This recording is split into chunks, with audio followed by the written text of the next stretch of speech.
Bonjour frères et sœurs en Christ, nous allons donc continuer aussi aujourd'hui la deuxième vidéo de la série Témoigner, c'est honorer Dieu et Jésus-Christ. Je vais vous faire un témoignage que vous allez avoir du mal à croire et que moi-même j'avais jamais entendu. Et je vais vous raconter l'histoire et pour confirmer ce témoignage, bon, je vais peut-être pas le dire maintenant, je vous le dirai à la fin, comme ça vous oublierez pas, vous aurez les preuves. Voilà, sur l'autre chaîne YouTube que j'avais ouvert en 2021. Voilà. Euh, je suis venue habiter ici en 2017. Comme j'ai des séquelles, j'ai eu la polio quand j'étais bébé. À cause des séquelles polio, on m'a mise en retraite anticipée pour invalidité. Je ne pouvais plus travailler, arrivé à 52 ans. Donc voilà, donc je suis ici depuis très longtemps, depuis beaucoup d'années. Je vis ici, enfin je retourne en France, mais je vis ici la plupart du temps dans ce village dans le nord du Portugal. Et je suis venue ici en mission. Le Saint-Esprit m'avait demandé de venir ici en mission. Et je suis toujours là. Donc en 2022, est-ce que je raconte toute l'histoire parce que c'est assez impressionnant. Bon, je suis divorcée depuis très longtemps. Voilà, très très longtemps. Voilà. Et en 2022, un homme que je connaissais déjà, qui travaillait mes terres, est venu travailler chez moi pour s'occuper du bois. On avait beaucoup de charpente dans la maison. Et en fait, il a passé un mois ici et il a été impressionné par ce qui se passait dans ma vie pendant le mois où il était là. Bon, il faut dire qu'à ce moment-là, j'avoue, c'est pas toujours comme ça, hein. J'ai des moments calmes quand même où il se passe moins de choses que d'autres, mais il y a des périodes où c'est vraiment, vraiment, faut le voir pour le croire. Et lui est tombé dans une période comme ça chez moi.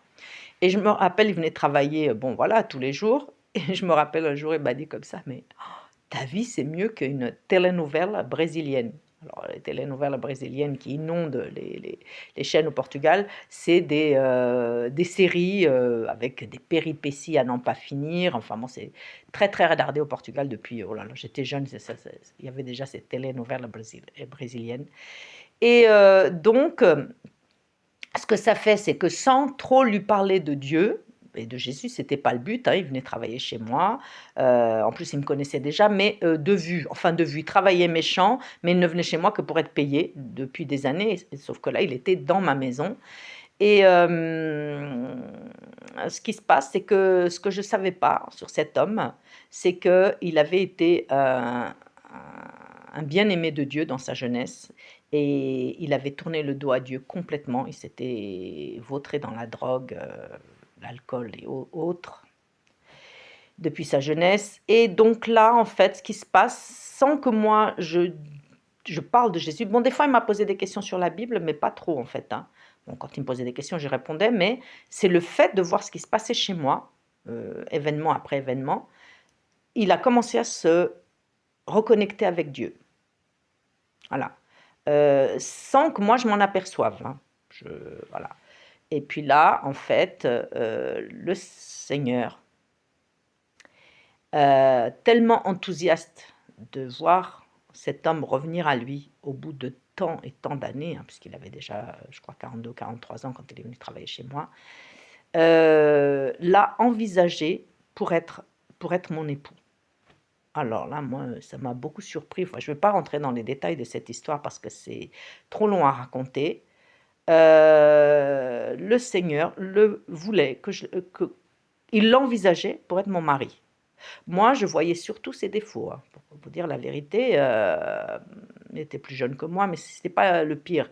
C'était d'autres choses dont je me rendais compte, différences de culture et autres, dont son passif voilà, de débauche qui donne envie à personne. Mais le Seigneur, il ne nous voit pas comme nous, on se voit les uns les autres.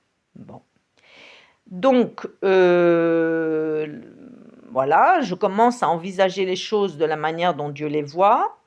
parce qu'il m'en parlait, le Saint-Esprit me parle, hein, ça, bon, là, vous n'avez pas encore eu l'occasion parce que cette nouvelle chaîne que j'ai ouverte il y a 3 mois, puisque je n'arrivais plus à envoyer des vidéos sur l'autre chaîne YouTube qui est ouverte depuis février 2021 à cause d'un problème technique. Donc là, il n'y a que 4 ou 5 vidéos. C'est pas comme ça que vous allez savoir qui je suis. Je suis un disciple de Jésus très, très atypique et rempli du Saint-Esprit.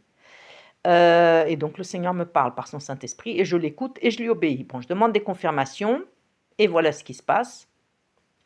On est donc 2 mois après. Il avait déjà fini son travail chez moi, on devait être en juin 2022 et là, le Seigneur me dit: je vais, comment il m'avait dit ça? Je vais transformer ton apparence. Parce que moi j'avais déjà 57 ans et que le Seigneur estimait que, bah, ça allait faire jaser ici. Parce que Dieu voyait vraiment il envisageait vraiment qu'on se marie. Donc il est dans cette perspective-là. Hem Et donc je vais te transformer. Alors, ce n'est pas que je doute quand le Seigneur me parle, mais enfin quand même là, excusez-moi, hein, il suffit de voir les vidéos, sur l'autre chaîne YouTube. Donc vous allez sur YouTube, c'est Maria, ensuite plus loin DO, plus loin CEU, plus loin Fernandez avec un S. Vous avez accès à cette page YouTube et vous regardez les vidéos de l'ouverture février 2021 jusqu'au mois de juin 2022 et vous allez voir la transformation. C'est flagrant. Mais moi, je ne m'en rendais pas compte. C'est-à-dire, d'après le Seigneur, ça avait commencé, mais je vous assure, je ne m'en rendais pas compte. Peut-être aussi, j'ai une vieille maison en pierre et c'est sombre dans la salle de bain, c'est sombre dans ma chambre, c'est très sombre, c'est une petite chambre qui n'a qu'une toute petite fenêtre. Et puis un jour, je vais à Intermarché, où j'avais pas été depuis très longtemps, et j'ai été aux toilettes. Et dans les toilettes d'Intermarché, il y a toujours un grand miroir. Et là, c'était stupéfiant. Je suis restée, je me rappelle encore de la sensation. J'étais devant ce miroir pour me laver les mains et je me vois. Et en fait, c'est moi et c'est plus moi. Transformé, remodelé. Le Seigneur appelle ça un remodelage divin. Je n'avais jamais entendu ça. Je n'avais jamais, voilà, mais moi je l'ai vécu. Alors c'est compliqué dans la tête, bien qu'effectivement j'étais beaucoup plus belle qu'avant. Surtout qu'avant, là déjà, bah, je vieillissais comme tout le monde quoi. J'étais très belle quand j'étais jeune, mais enfin bon, je vieillissais tout simplement, hein, j'avais déjà la cinquantaine et mais c'était pas que une transformation, du visage, c'était les cheveux.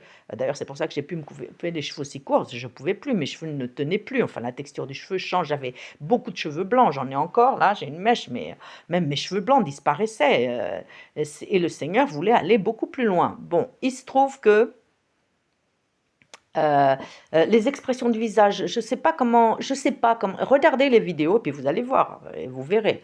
Le regard, enfin des tas de choses ont changé et le Seigneur voulait aller bien plus loin sauf que, on est tombé d'accord, lui, le Saint-Esprit et moi, au bout de l'été 2022 que c'était pas possible ce mariage. Ce n'était pas possible.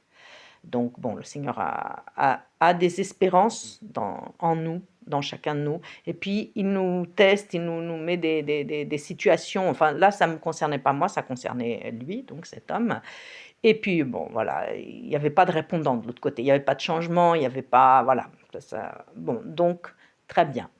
Comme ça, moi, je n'ai pas désobéi au Saint-Esprit parce que le Seigneur était dans un état d'heurosité de m'envisager mariée avec cet homme. Et c'est là aussi que j'ai compris que la différence d'âge pour Dieu dans un couple, c'est pas un critère qui vient de Dieu. Bon, on ne parle pas des cas qui défient le bon sens, c'est-à-dire là, on voit des acteurs 80 ans qui se marient avec des jeunettes. C'est lequel là qui a osé avoir un enfant encore à 78 ans? Je crois que c'est oh, celui qui jouait dans Le Parrain.